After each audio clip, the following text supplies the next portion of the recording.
Hello, Jason here. Welcome back to the channel. Today I'm going to continue on with my Stephen King reading project. So this video is going to be part 2 of the 1980s. So in the first part I did all the books from 1980 to 1983, and now this is going to be 1984 to 1989. If you want to get caught up with the videos I've done so far, I also did a video on the 70s, and I did like a little introduction.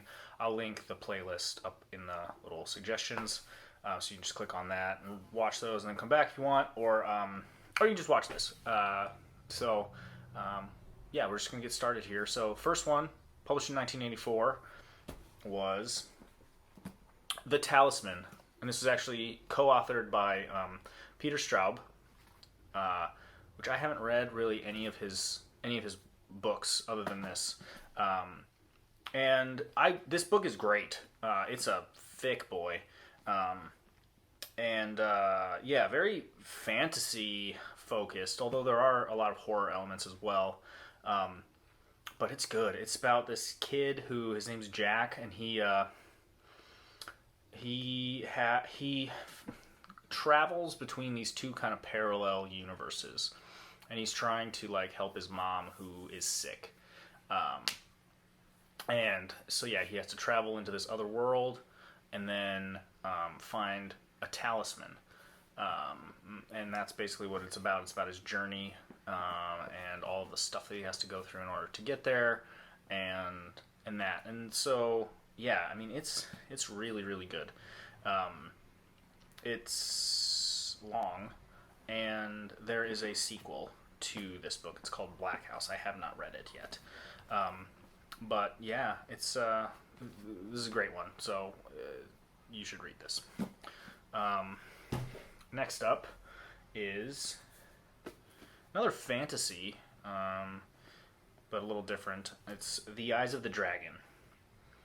This was originally published in 1984 in like a limited edition kind of run, and then it wasn't actually published in like a mass market publication until 1987. But I'm going to put it in there because this is when it was originally published. So yeah, not the hugest fan of this book. It was okay.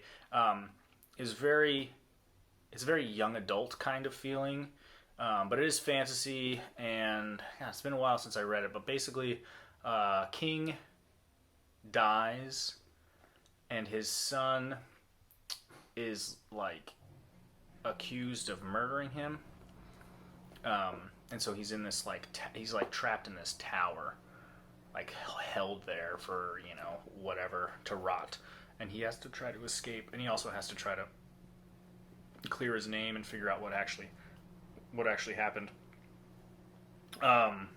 So yeah, it's pretty good. It's kind of slow at times, and it wasn't my favorite. It wasn't my favorite Stephen King. It's definitely a departure of his normal kind of writing. But the cool thing about it is Randall Flagg makes an appearance in this, and it's set in like medieval times, so it's kind of interesting to see like Randall Flagg before The Dark Tower and before The Stand, and like he's been around for a long time doing all kinds of crazy stuff and wiggling his fingers in all kinds of things. So yeah, so it's kind of interesting in that regard. But yeah, Eyes of the Dragon, go for it if you like that sort of thing. The next one is Richard Bachman book. I think this was the last Richard Bachman book until later when he brought him back from the dead. But this was when Stephen King, it was discovered that Richard Bachman was Stephen King, and that was Thinner. So yeah, this book, there's a movie. I haven't seen it, but apparently, yeah, it's apparently pretty good. But it's about a guy who accidentally like runs over a gypsy woman. And it's like a car accident or whatever, and he's like a lawyer or something, and he's able to basically get away with it with very minimal sort of punishment. And so the gypsy's dad puts like a curse on him, And so he just starts to lose weight. No matter what he does, he'll eat and eat and eat, and he just keeps losing weight. And at first, because he's kind of a fat guy, he's like, this is great. I'm losing weight. This is the best. And then, he's, he starts to really lose, like, to the point of emaciation, and, like, he's about to die.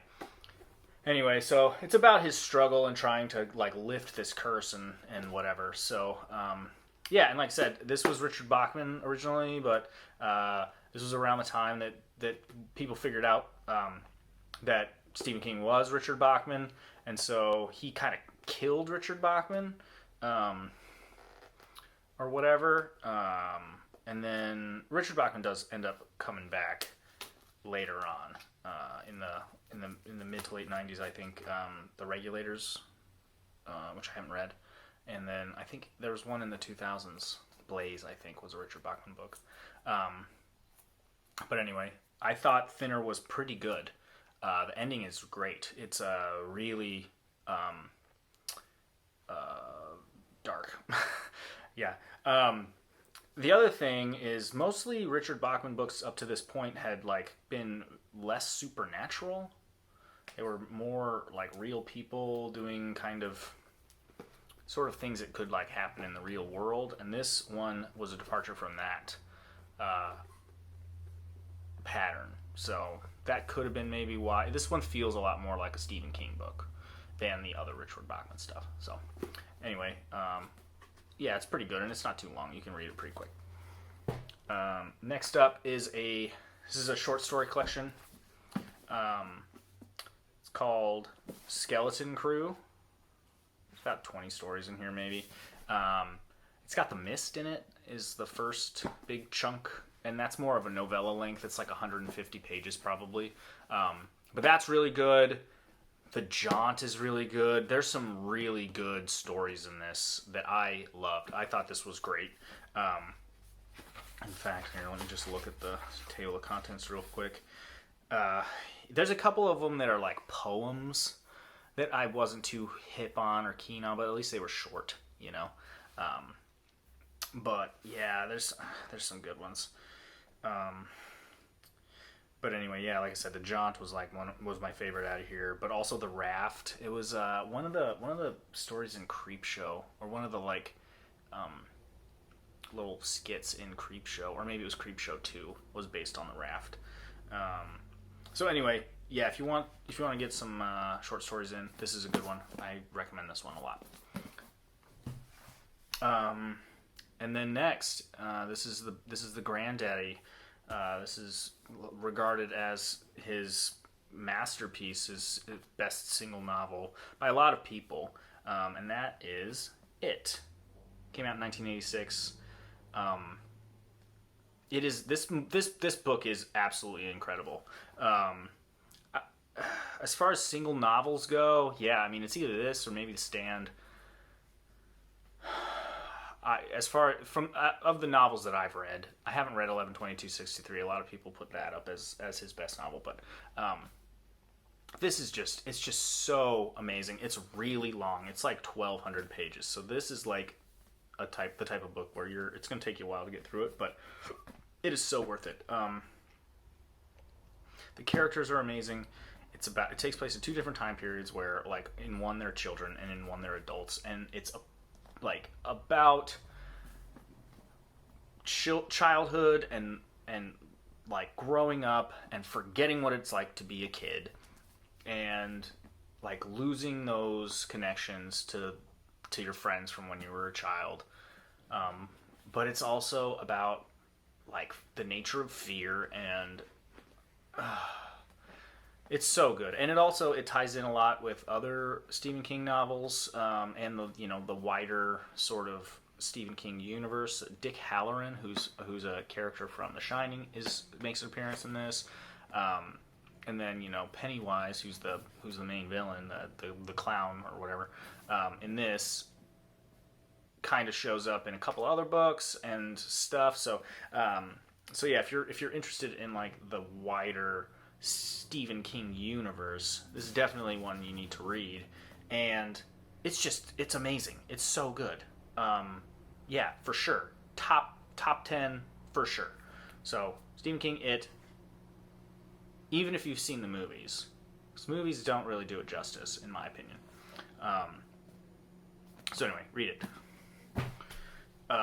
Next is the second book in the Dark Tower series. It's called The Drawing of the Three.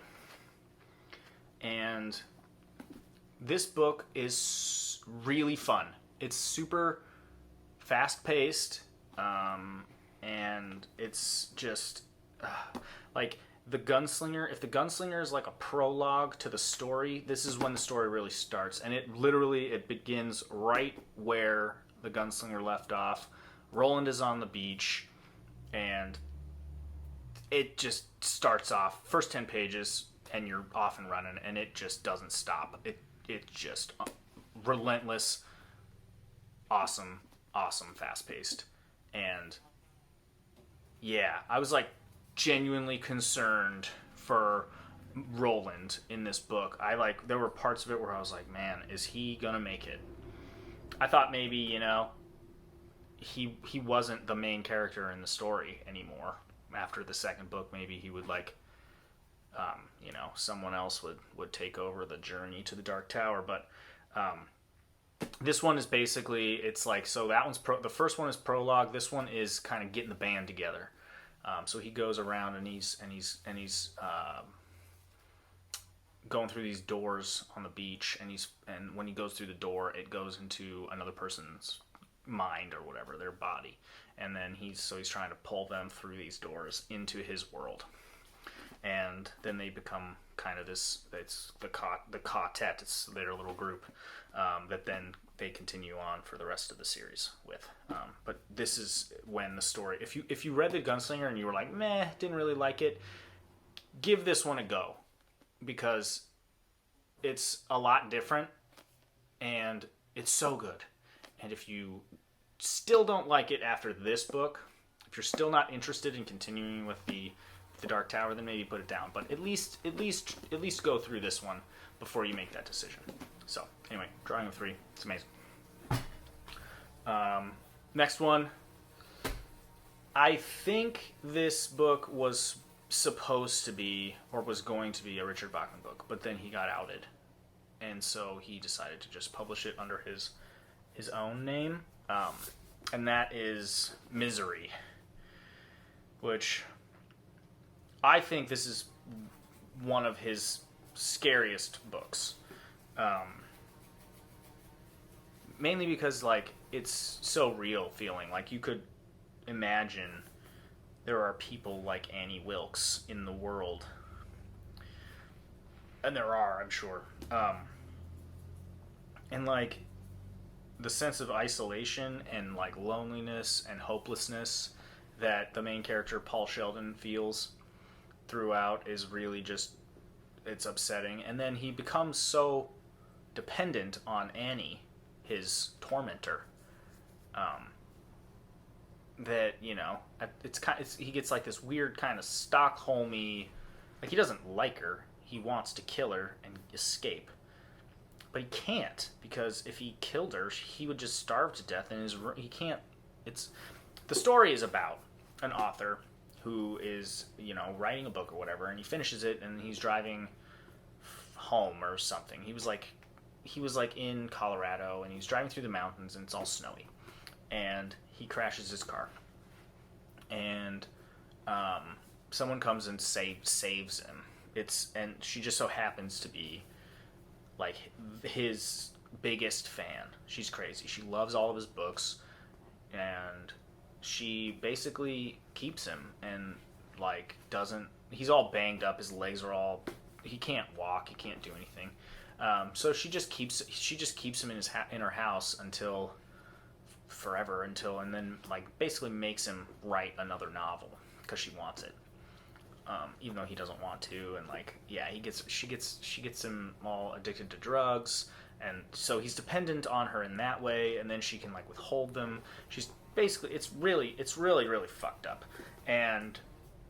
but it's so good. And she's a horrible person and a brilliant villain, and oh god, yeah, it's It's good, and it just keeps getting crazier and crazier and crazier, and you're just like, how can this get any worse?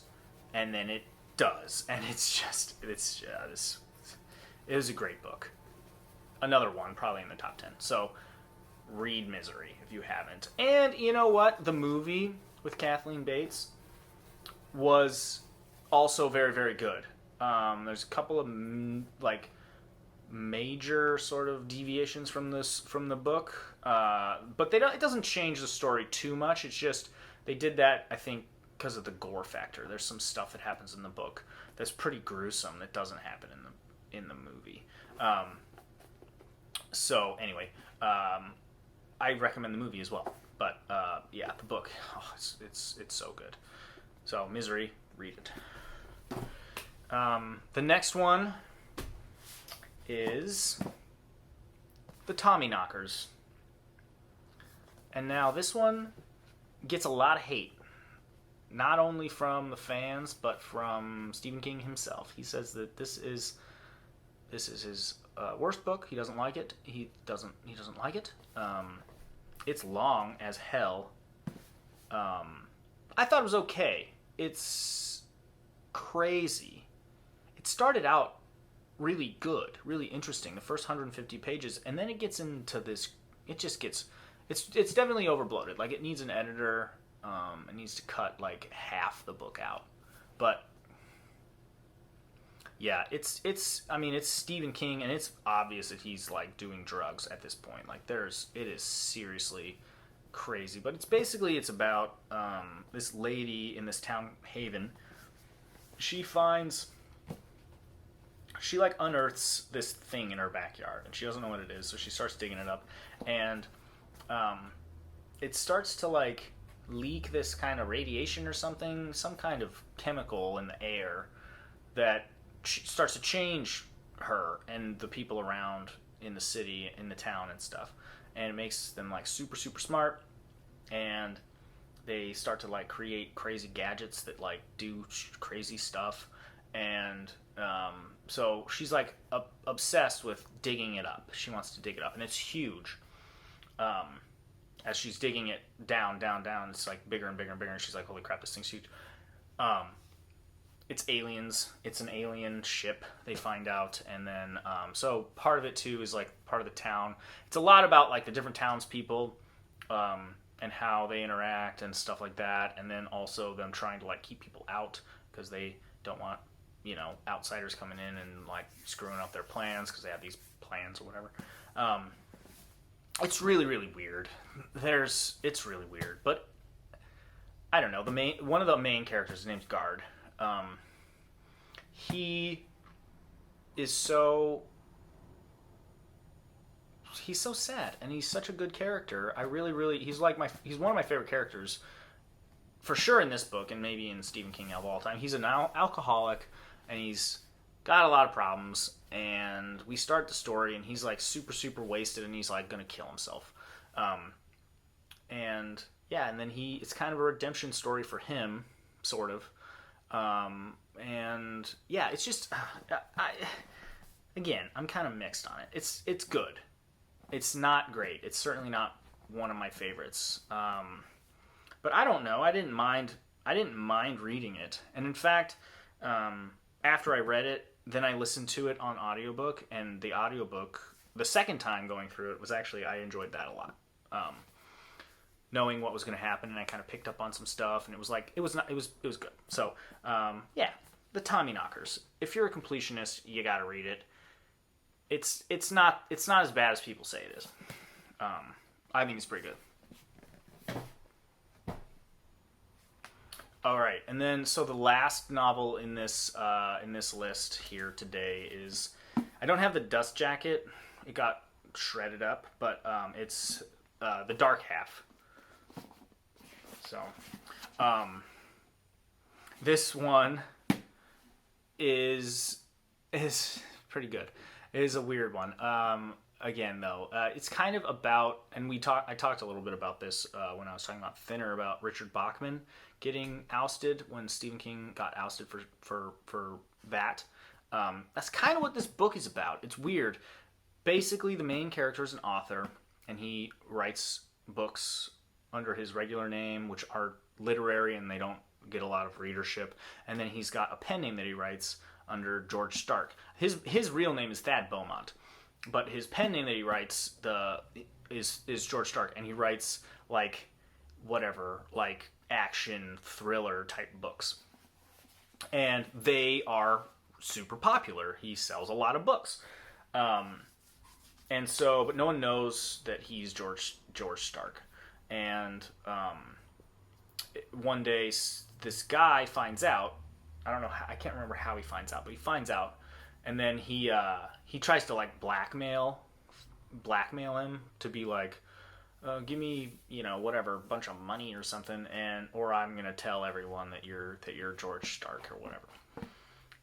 And so he's like, well, screw you. I'm just gonna go to the magazine. I'm just gonna go to the press, and I'm gonna tell them myself, and I'm gonna get ahead of this, and I'm gonna whatever. And he makes this thing of it where he kills his pseudonym, and they do this whole photo shoot where they're at like the cemetery, and they get like a fake gravestone that says, "Here lies George Stark," whatever. And yeah, so that's that. And then people start getting killed. People like his publisher and his the guy who was going to blackmail and all this stuff. Because George Stark is like a real person, and he came back to life and starts killing people. And it's a really crazy book. There's this shit with sparrows and stuff that I don't quite remember exactly how that all tied in, but like it's a wild book. It's a wild ride, and it's really it's not like super scary, but yeah, it's a weird one. And then also Alan Pangborn, who is a recurring character in a lot of Stephen King stuff. He's like a Castle Rock sheriff or whatever. He's in it, and so there's some connections there too. But it's an interesting book, and it's funny because it's kind of like I was saying, it's kind of biographical, not really, but it's like a fictionalized version of like his having to come out as Richard Bachman. I think that's interesting. And also it's got one of the like most gruesome like prologue chapters or like intro chapters out of any Stephen King that I've read. It grabs you right away and gets you going. So this one is pretty fun. It's just a fun one. So I'd recommend it. But that's it. Those are all the books that came out in 1980. Yeah, I'm almost. I could probably do the next section, the 1990s, here pretty soon. I still have a couple more books to read before I can make that video, but I will keep you guys posted. This should, a couple weeks maybe. But yeah, that's kind of it for right now. Thanks for watching. Like and subscribe if you want to see more of this kind of stuff, and post in the comments if you agree, disagree with any of my ratings of any of these books. Or if you just want to talk about Stephen King, so yeah, like I said, thanks for watching, and we'll see you next time. Peace.